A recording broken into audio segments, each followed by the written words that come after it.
చేశారు, వెళతామని చెప్పి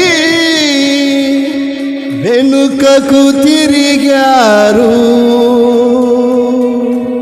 వెళ్ళగలిగితే మీరు తప్పక వెళ్ళండి, వెళ్ళలేకపోతే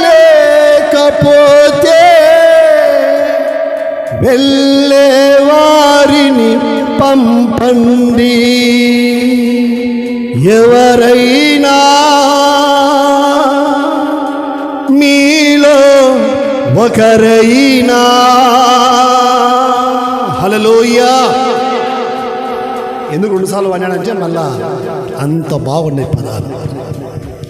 రక్షణ లేని ప్రజలు లక్షల కొలది ఉన్నారంట, మారుమూల గ్రామాలలో ఉన్నారంట, నమ్మి మోసం చేశారంట, వెళ్తామని చెప్పి తిరిగారంట. కనీసం మీరైనా వెళ్తారా మీరైనా? వెళ్ళకపోతే వెళ్ళేవారు ఉన్నారు కదా దైవ సేవకులను, వాళ్ళ మంపండి. ఈ పాటలో ఉన్న అర్థం.